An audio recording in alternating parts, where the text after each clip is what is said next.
Bismillahirrahmanirrahim.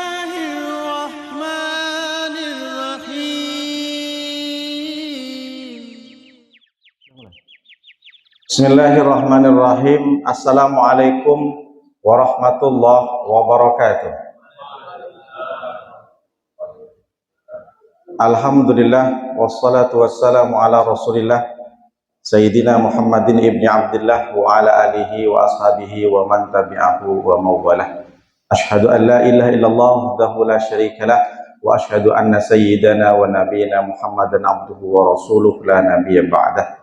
Allahumma salli wa sallim wa barik ala sayyidina Muhammadin wa ala alihi wa sahbihi ajma'in, amma ba'du.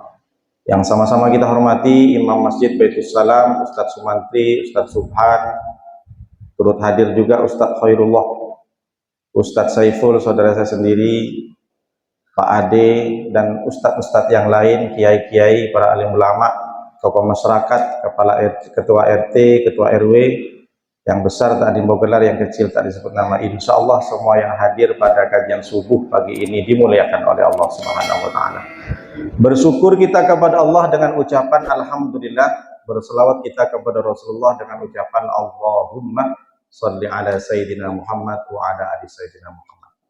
Bapak-bapak yang dimuliakan oleh Allah Subhanahu wa Ta'ala, pada kesempatan kali ini karena sudah mendekati Ramadan, saya ingin sampaikan tentang temanya tarhib Ramadan. Di mana-mana, di mushola, di fasum, di langgar, di masjid, bahkan di rumah-rumah, semua orang sudah melaksanakan sambutan Ramadan itu dengan mengundang orang, ngaji yasin, baca tahlil, kemudian santunan anak yatim, dan kadang ditulis namanya tarhib Ramadan. Bahkan nanti ada taklik akbar, UAS itu di Ibnu Sina, tarhib Ramadan. Banyak orang tak paham tarhib itu apa. Tarhib itu bahasa Arab. Sekarang kan di Indonesia ini banyak sudah diambil dari bahasa Arab sama dengan kitab. Kitab ini kan sebenarnya bahasa Arab. Kitabun, satu kitab. Banyak kitab, kutubun. Kitab suci. Sebenarnya kalau diartikan buku suci. Tarhib itu apa? Diambil asal mula katanya secara etimologi, rahibah yarhabu, rahban wa marhaban. Oh, tarhib ternyata marhaban. Nah, tapi kalau diambil dari kalimat asalnya fi'il madinya rahibah. Apa artinya rahibah yarhabu, rahban wa marhaban? Marhaban bihudurikum, welcome to my house, welcome to Batam. Nah, kalau bahasa kampung saya welcome, kan gitu Pak Heru. Kalau bahasa Raja Salman, marhaban. Marhaban itu artinya keadaan suatu hati yang lapang, yang senang karena kedatangan tamu. Senang hati saya karena kamu datang, tapi disimpulkan artinya selamat datang. Lalu kalau tarhib itu masdar, tarhiban. Diambil kata asalnya itu rohabah, ditasdid. Yang kalau marhaban itu rohibah, kalau tarhib rohabah, ditasdid. Fa'ala yufa'ilu taf'ilan. Rohaba yurohibu tarhiban. Berarti kalau ditasdid menguatkan, ada upaya, ada usaha orang hatinya lapang dengan kedatangan tamu itu. Jadi tarhib Ramadan, usaha kemudian effort yang ada dalam hati kita menyambut bulan Ramadan dengan senang hati, dengan gembira, dengan bahagia, dengan luas hatinya. Luas hati itu maksudnya apa? Apapun yang diperintahkan oleh Allah di bulan Ramadan, kita sudah senang. Terserah Allah mau menyuruh aku nanti bulan Ramadan tak boleh berbicara yang tidak baik, saya siap melaksanakan. Makanya disampaikan oleh hadis Nabi, man shoma Ramadan imanan wa ihtisaban ghufira lahu ma taqaddama min dhanbi. Barang siapa yang puasa di bulan Ramadan karena iman, karena hanya mengharap ridho Allah dan menghitung banyaknya dosa, ihtisab, dihitung-hitung dosa kita, maka diampuni dosa-dosa kita, tidak hanya hari ini, tapi dosa yang lalu, 1 tahun yang lalu, diampuni oleh Allah. Begitu kalau kita lapang hati. Maka sebagai orang yang beriman, sering kajian subuh, sering sholat berjemaah, mestinya harus bangga dan senang. Luas hatinya menunggu datangnya bulan Ramadan. Lalu kalau ditanya, apa persiapan? Kelapangan hati itu apa? Pasrah dan tawakal sebelum Ramadan kepada Allah itu apa? Yang pertama tentu kita perbaiki hubungan kita dengan Allah Subhanahu wa Ta'ala. Dengan cara apa? sebelum Ramadan kita betul-betul perbaiki hubungan kita dengan Allah. Mungkin sejak sebelum Ramadan, sebelum Sya'ban ini kita sudah jauh dari Allah. Memang sholat, tapi sholatnya jarang khusyuk. Allahu Akbar, kunci di mana? Allahu Akbar, nanti mau kena goyah. Dari mulai takbir sampai assalamualaikum, sholat duhur apa sholat asar? Masih mending. Kadang ada sholat Allahu Akbar sudah tidak tahan dari rakaat pertama asinamu kentut aja, tapi ditahan betul-betul. Ketika sujud puas langsung rakaat yang keempat. Begitu setan itu menggoda manusia ketika sholat. Pak Ustadz kok tahu? Saya ngalamin juga masalahnya. Bukan karena buat-buat saja, tapi memang seperti itu. Memang tidak diganggu. Janganlah kau sholat. Tidak seperti itu setan kalau ganggu orang yang sudah istiqomah. Tapi diganggu ketika sholat. Rakaat kedua sudah hilang kemana? Entah apa yang dibaca. Salah satunya kenapa sholat tak khusyuk? Karena kadang kita tak memahami dan tidak tadabbur. Ketika kabira walhamdulillah katsira subhanallah bukratan. Terus sampai ke terakhir kadang tidak tadabbur dengan maknanya, tidak memikirkan, tidak merenung dengan makna apa sebenarnya. Kita lagi sedang diskusi dengan Allah. Inna salati wa nusuki wa mahyaya wa mamati lillahi rabbil alamin. Sesungguhnya ya Allah, jangankan hartaku ya Allah, semua ibadahku, semua salatku, sujudku ini hanya untukmu ya Allah. Kalau itu diresapi aja udah nangis kita. Ini dari Allah Akbar saja entah kemana-mana. Besok saya undangan, terhib Ramadan makan sate kambing lagi. Macam-macam. Sampai 4 rakaat hilang tak berkesan salatnya. Bukan berarti tidak sah, tapi khusyuknya tidak ada. Nah, oleh karena itu kita perbaiki. Dengan cara apa Pak Ustadz? Perbaiki dengan hubungan Allah dengan taubat. Kok bisa taubat? Apa itu taubat? Tabah yatubu taubatan. Kembali ke jalan yang benar. Kenapa kok kembali kepada jalan yang benar? Karena yang maha benar Allah SWT. Ya ayyuhalladzina amanu tubu ilallahi taubatan nasuha.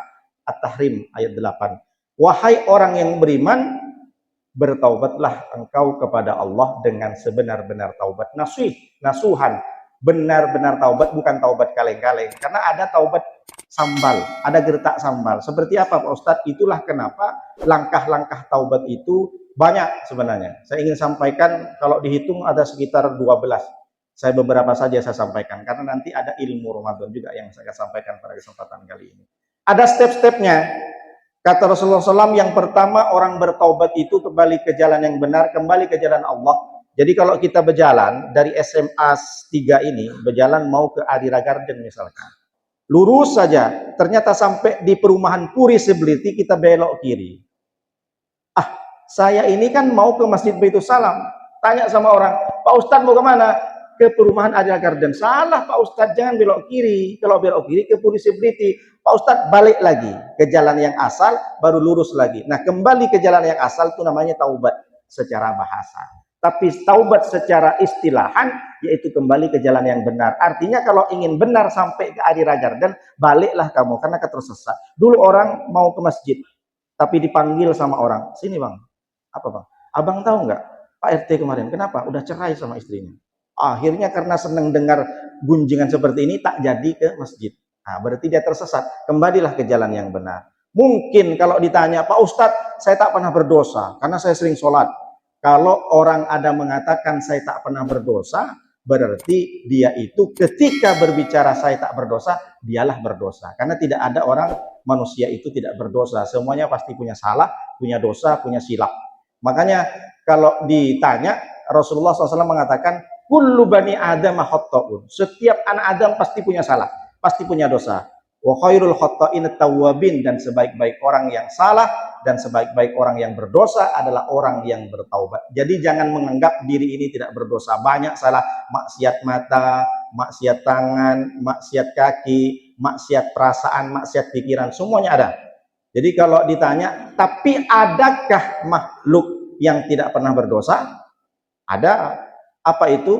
Malaikat.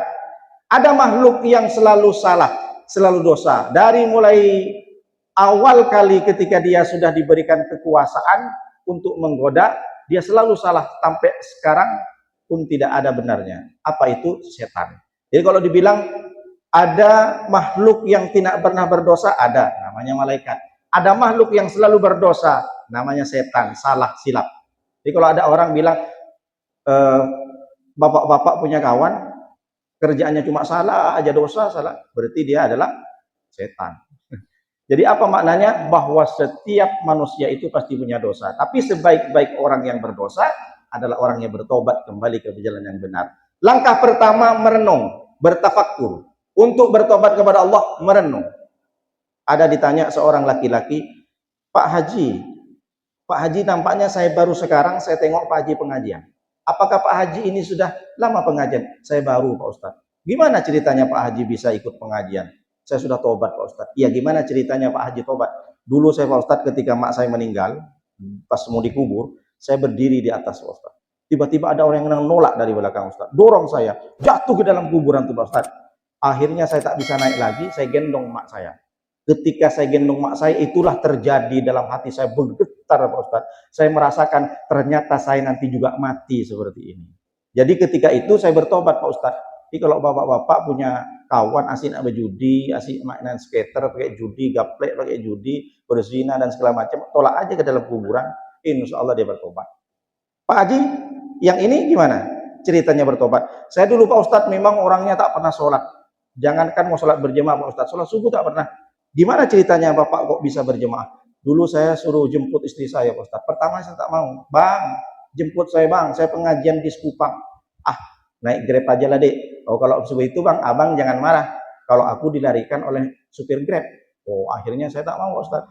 Setiap hari saya antar jemput istri saya Pak Ustadz. Pernah seketika juga saya jemput, rupanya belum selesai pengajian. Saya dengar kajian itu Pak Ustadz, akhirnya terketuk hati saya tobat. Jadi orang bertobat karena merenung. Gimana Pak? Kok bisa bertobat? Malam-malam istri saya terbangun Pak Ustadz. Saya juga terbangun. Apa kata istri saya? Bang, aku mimpi abang mati. Gimana kalau abang mati? Langsung terkaget saya Pak Ustadz. Gimana abang kalau mati? Hanya 5 kalimat. Gimana abang kalau mati? 4 kalimat.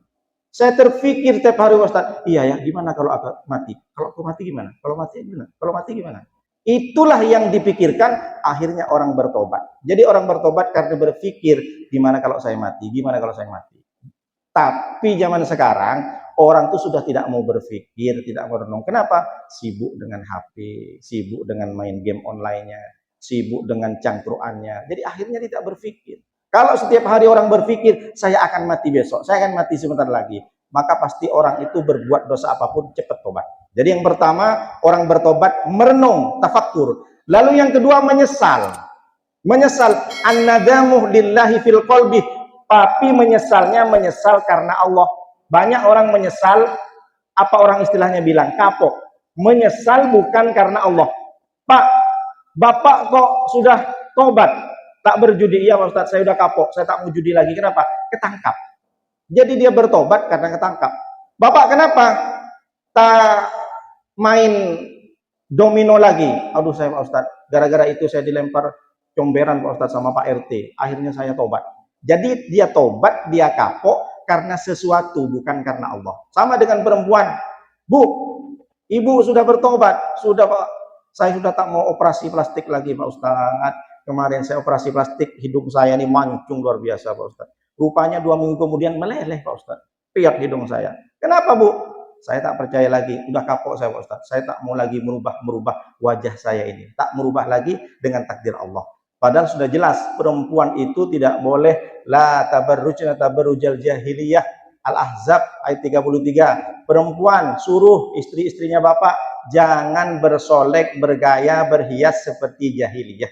Bagaimana seperti jahiliyah? Memang pakai jilbab tapi lehernya nampak. Sekarang ada jilbab, kupingnya nampak, lehernya nampak. Entah model jilbab seperti apa. Berhias luar biasa, lipstik, alis, bulu mata, tapi untuk kondangan. Diketahui, dilihat oleh lelaki lain. Itu tak boleh. Itu yang dimaksud dengan la tabarrujna tabarrujal jahiliyah. La'anal washimat wal mustausimat wal mutanammisat wal mutafallijat lil husnil mughayyirat khalqallahi. Allah melaknat, bukan cuma haram. Allah melaknat orang yang bertato, yang minta tato, wal mustausimat, yang mentato. Yang mentato dan minta ditato, dilaknat oleh Allah. Kalau dilaknat berarti kan sama dengan setan, bukan cuma haram lagi. Wal mutanammisat, dan perempuan-perempuan yang mencukur alisnya habis, sulam alis, numbuhin alis, alisnya diukir. Wal mutafallijat, dan perempuan-perempuan yang mengkikir giginya, dipasang gigi kawat bukan karena ingin memperbaiki tapi ingin memperbagus. Sudah bagus giginya tapi di veneer, kemudian dipasang gigi kelinci, dipasang gigi macan, gigi singa, dipasang gigi monyet, macam-macam biar terlihat kalau ketawa tajam kali giginya si kawan. Kemudian apa kata Rasulullah? Lil husnil mughayyirat, tujuannya untuk memperbaiki, memperbagus, tapi mengubah dengan takdir, hanya untuk biar dipuji oleh orang. Cantik betul istrinya Pak Ustadz itu ya. Kenapa? Giginya macam gigi monyet, tajam-tajam misalnya, seperti itu. Khalqallah, terhadap Allah. Makanya ada ibu-ibu kadang mencukur alisnya, diambillah cukur punya suaminya. Habis itu dibagusin. Rupanya kebablasan dia, hampir separuh dipotong. Akhirnya setelah nengok di kaca, di cermin, kaget dia. Mak, aku macam vampir katanya. Akhirnya karena separuh kena cukur, dihabiskan semuanya. Setelah di cermin lagi, ini tak bagus nih kalau dicukur sekali. Dicukurlah yang satu lagi. Sekali nengok cermin, kaget sendiri dia, macam tuyul. Setelah itu, ditelepon lah sama kawannya, Jeng, kalau perempuan kan dipanggil Jeng atau Say, cepatlah, kita mau kondangan ini, udah jam berapa ini? Dia sudah cukur alisnya habis, bingung dia, gimana caranya alis ini bisa tumbuh? Akhirnya cari-cari tak ketemu, ketemulah dengan spidol whiteboard. Spidol whiteboard punya suaminya, kebetulan suaminya guru. Diambillah spidol whiteboard, dilukis seperti ini. Kan udah habis alisnya, dicukur habis. Walat mau tanam misot, cukur alis habis, dilaknat oleh Allah. Akhirnya ditajamkan sedikit, pergilah berangkat kondangan. Setelah sampai kondangan, rupanya di kondangan mati lampu. Panasnya luar biasa. Dikipas-kipaslah sama ibu yang alisnya pakai whiteboard tadi. Kemudian berapa menit kemudian melelehlah keringat dari kepalanya. Sampai ke alis, udah bingung, diambil tisu, diusap-usap. Belepotanlah setiap orang lewat di depan ibu itu. Bu, sehat bu, senyum semuanya. Kata si ibu, alhamdulillah sejak alis saya dicukur, rupanya saya disegani sama orang. Kenapa bu? Disenyumin sama bu. Orang senyum itu bukan segan. Udah hampir takut nengok muka belepotan karena pakai whiteboard. Sampai di rumah malam, jam 9 dia sama mak sosialita. Sampai di rumah tok-tok-tok. Assalamualaikum, kata si istri. Dibuka sama suaminya, kaget suaminya loncat. Allahu la ilaha illa wal hayyul qayyum. La ta'khudhu sinatun wa la naum. Ditiup, bang, aku bini kau bang kan. Aku kira hantu kau kan. Apa maknanya? Bahwa jangan sampai istri bapak-bapak bersolek, merubah wajah, pasang bulu mata, pasang disulam alis, dipasang gigi veneer, dilaknat. Ini bukan kata saya menyampaikan saja. Hadisnya sahih dari Rasulullah SAW. Mulai sekarang tak apa-apa kok dek, tak cantik keluar. Yang penting kau ketika tidur kau seperti bidadari, seperti artis selebgram. Kalau keluar terserah kau jelek. Ini kadang banyak orang ingin membaguskan dirinya hanya ingin pamer, dipuji oleh suami orang. Ini kan repot. Bertobatlah. Menyesal perempuan itu karena dia bersolek kembali kepada jalan Allah. Lalu yang ketiga, apa step-step langkah dari tobat? Yaitu yang ketiga adalah al-itmaru alla ya'udu ilaih, bertekad untuk tidak melakukan dosa yang sama. Bertekad hatinya untuk tidak melakukan dosa yang sudah dilakukan. Jadi bukan hanya sekedar tobat istighfar saja, tapi dalam hatinya bertekad. Al-itmar alla ya'udu ilaih. Seperti apa? Ada orang tobat sambal, gertak sambal. Pak Ustadz, saya sudah kapok, saya tidak mau makan cabai lagi, asam lambung saya naik. Besoknya lagi diundang untuk sambut Ramadan, ada macam nasi rawon dikasih sambal terasi, dimakan lagi. Jadi orang ini namanya tobat sambal. Jangan seperti tobat sambal, besok saya kapok untuk tidak makan cabai, tapi sebulan lagi, setahun lagi nengok cabai dimakan lagi. Orang hari ini tak mau bertobat karena merasa saya masih lama mati. Udahlah nanti aja. Sudahlah nanti aja. Saya tak mau bertobat. Padahal Ramadan sudah sampai. Orang kalau disampaikan Ramadan bukan karena kebetulan saja, tapi Allah sengaja kita disampaikan Ramadan. Boleh jadi yang pertama, terlalu banyak dosa kita tak bisa diampuni kecuali di Ramadan. Karena di Ramadan diampuni dosa kita, di Ramadan juga kita diberikan hadiah Lailatul Qadar yang ibadah pahalanya sama dengan 1000 bulan. Yang kedua, kenapa orang disampaikan di Ramadan meskipun dia tak banyak dosa, boleh jadi Allah menginginkan karena kita sering memberikan kebaikan, kita sering sedekah, Allah ingin ketika engkau di Ramadan, kau sedekahnya lebih banyak lagi. Maka bersyukur hari ini, bertobat kepada Allah dengan salah silap. Itulah yang disebut dengan kembali ke jalan yang kembali ke jalan yang benar, kembali kepada jalan yang sudah ditentukan oleh Allah Taala. Mamin muslimin yutnibu dzamban summa yatatahharu summa yusalli rak'atain summa yastaghfiru illa ghafarallahu lahu. Tidaklah satu muslim ketika dia berdosa, maka apa yang dilakukan? Mandi tobat, sholat 2 rakaat, sholat sunat tobat, lalu yang ketiga beristighfar, al-iqrar bil lisan. Bukan teriak tobat, tobat bukan, tapi astaghfirullahaladzim, diucapkan di lidah, mengaku di depan Allah, jangan mengaku di Facebook, jangan mengaku di Instagram, jangan mengaku di media sosial, tapi mengaku dosa kepada Allah Subhanahu wa taala. Ini yang pertama, perbaiki hubungan kita dengan Allah Subhanahu wa taala. Illa man taba wa amana wa amila amalan shalihah fa ulaika yubaddilullahu sayiatihim hasanat. Apa kata Allah? Kecuali orang yang tobat. Siapa orang tobat? Amanah. Orang yang memperbaiki imannya dengan ikut sering kajian, ikut dengan berkumpul dengan orang-orang soleh, berteman dengan orang-orang yang mengajak kita ke agama untuk berjamaah, lalu amila amalan shalihah. Karena dalam lingkungan kita tuh ada 3. Untuk memperbaiki iman, meningkat tidaknya iman kita itu ada 3 lingkungan yang bisa mempengaruhi. Yang pertama, lingkungan di rumah. Berkawan dengan siapa? Bertetangga dengan siapa? Seringlah kumpul di masjid atau tidak? Sering-seringlah kumpul dengan orang-orang yang mengajak kebaikan atau tidak? Jadi iman kita itu dipengaruhi dengan lingkungan sekitar. Ada komunitas hadroh, ada komunitas yang mengisi guru-guru ngaji di TPQ. Lalu yang kedua, pengaruh terhadap iman kita itu di mana? Yaitu pengaruh ketika kita di kantor. Berteman dengan siapa di kantor? Kalau berteman dengan orang yang sering berjamaah, sesibuk apapun kita di kantor, main HP, lagi main komputer, main laptop, tapi kawannya, ayo cepatlah sholat. Ini kawan tak enak. Jadi kadang kita berjemaah sholat tepat waktu di kantor itu bukan karena iman kita, tapi karena ada yang ngajak. Aduh tak enak lah aku sama kawanku. Ini kawan dekatku. Akhirnya pergi. Yang ketiga yang parah, yang bisa mempengaruhi iman itu di mana lingkungan kita? Lingkungan medsos, lingkungan grup WhatsApp, lingkungan di FB. Berteman dengan siapa di FB? Berteman dengan siapa dengan Instagram?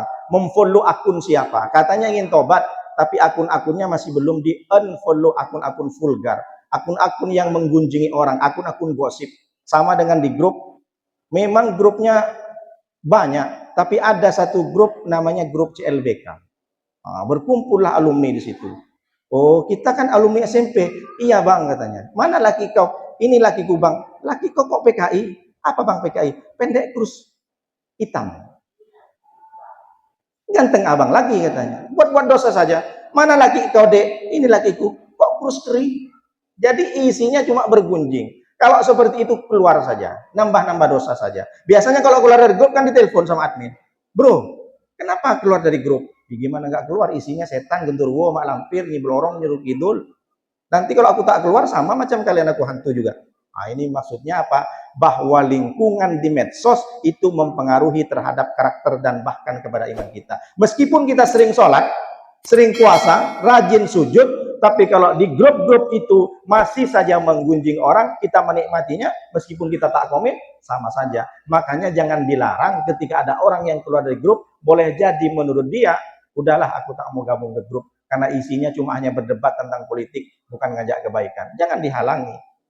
Isinya grupnya grup RT, grupnya grup RW, yang di dalam isinya caci maki, ngomongin pengurus masjid, ngomongin tetangga yang lagi diusir, entah macam-macam.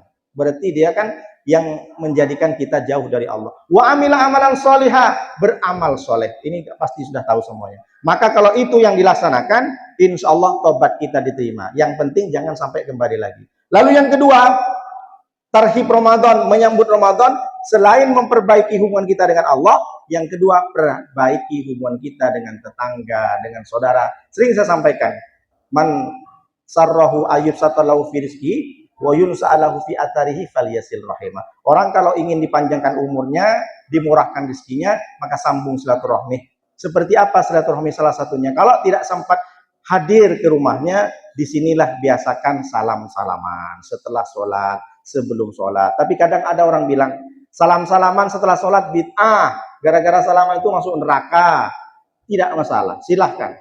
Bahkan hadisnya kata Rasulullah SAW, ma min muslima ini, tidaklah dua orang Islam, yaltaqiyan, mereka bertemu, fayatasofahan, kemudian dia bersalam-salaman, ghufira lahuma qabla ayyatafarraqa, diampuni dosa kedua orang ini sebelum berpisah.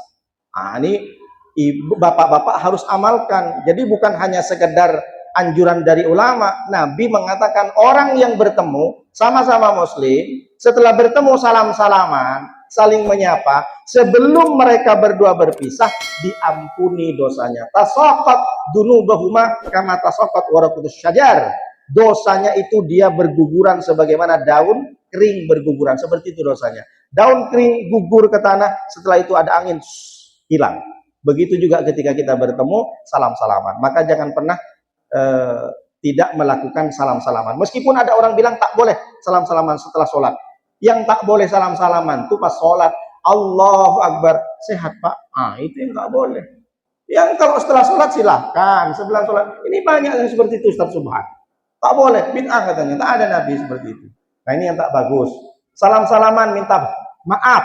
Maafkan orang. Tapi urusan hutang tetap lanjut. Jangan gara-gara ini aku dengar dari kajian Ustadz Nuruddin, orang yang salaman gugur dosanya bro. Jadi hutangnya 700 gimana bro?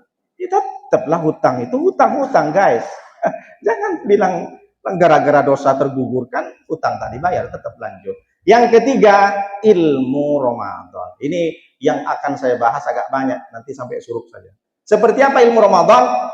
Yang pertama, idan tosafa Sya'ban, fala tasumu hatta yakuna Ramadan. Ketika nisfu Sya'ban sudah lewat, janganlah kalian berpuasa kecuali sampai bulan Ramadan. Nah, ini banyak polemik ini. Jadi setelah nisfu Sya'ban tak boleh ada puasa-puasa lagi. Akhirnya si istri itu dengar kajian ini, pulang ke rumah, alhamdulillah bang. Kenapa dek? Sohehnya hadisnya. Hadis ini dari Abu Daud, hadis riwayat dari Abu Hurairah. Tengok bang, setelah nisfu Sya'ban bang, tak boleh puasa lagi bang. Kenapa bunda? Aku kan punya hutang puasa katanya. Jadi tak usah, nanti hutang puasanya nanti setelah Ramadan. Nah, ini yang salah. Yang tak boleh puasa itu tidak ada unsur niat yang lain. Kalau puasanya kodok, wajib dibayar. Boleh puasa. Kalau terbiasa Senin Kamis, silahkan. Besok Senin, silahkan puasa. Karena terbiasa. Kalau sudah terbiasa puasa Daud, silahkan. Kalau puasa nadar, nanti kalau sebelum Ramadan aku beli mobil Pajero Sport, aku akan puasa 3 hari. Wajib laksanakan. Yang tak boleh puasa, setelah nisfu Sya'ban sampai Ramadan, puasa yang tidak ada unsur syar'inya. Aku puasalah, puasa apa? Ya pokoknya puasa, haram. Tak boleh. Kalau puasa qadha, puasa Senin Kamis, ada unsur syar'inya, maka silahkan berpuasa. Jangan disalahartikan hadis ini. Jangan diambil mentah-mentah hadis ini. Yang pertama. Yang kedua, sebentar lagi kita akan mungkin ada perbedaan. Jangankan puasa Ramadan, nisfu Sya'ban aja berbeda. Yang nisfu Sya'ban kemarin malam sekarang, besoknya ada nisfu Sya'ban lagi. Pak Ustadz, ada kemarin saya ngaji kajian ibu-ibu. Saya bingung Pak Ustadz, pening nengok grup WhatsApp. Kenapa? Katanya nisfu Sya'ban kemarin, kok ini ada nisfu Sya'ban lagi? Ibu jangankan nisfu Sya'ban, Idul Fitri aja bisa sampai 3 kali, saya bilang gitu. Jangan nisfu Sya'ban. Yang penting ibu, jadi gimana Pak Ustadz? Yang penting itu ibu beramal, bukan hanya sekedar nisfu Sya'ban. Dari Sya'ban pertama ibu banyak ngaji Al-Quran, minta ampun kepada Allah. Oh iya Pak Ustadz, jangan nunggu nisfu Sya'ban taubat sama Allah. Jangan nunggu nisfu Sya'ban sholat tahajud. Jadi apa maknanya? Sumu li ru'yatihi wa aftiru li ru'yatihi. Berpuasalah kalian kata Rasulullah karena nengok anak hilal, dan berhari rayalah kalian karena nengok anak hilal. Fa in gubi alaikum fa atimmu iddatas sab'ina salatina sa'bana salatin. Fa in gubi alaikum fa akmilu iddata sya'bana salatin. Kalau ternyata nanti tidak nampak anak hilal itu, maka sempurnakan hitungan Sya'ban 30 hari. Maknanya apa? Bulan Sya'ban ada 29 hari, ada 30 hari itu kalau bulan Hijriah. Kalau bulan Masehi ada yang 28. Bulan Februari 28 hari. Tapi kalau Hijriah tidak ada yang 28. Di Masehi ada 31. Kalau di Hijriah, kalau enggak 29, 30. Tidak ada 28 hari, tidak ada 31 hari. Agustus, 31 hari. Maret, 31. Insya Allah begitu. Nah, apa maknanya? Kalau nampak hilal, maka boleh berpuasa. Berapa derajat? Nah, yang mengatur ilmu tentang menengok hilal, itu namanya ilmu falak. Kalau orang barat bilangnya ilmu astronomi. Jadi ilmu falak itu apa? Nengok hilal. Hilal itu bulan tapi yang sabit.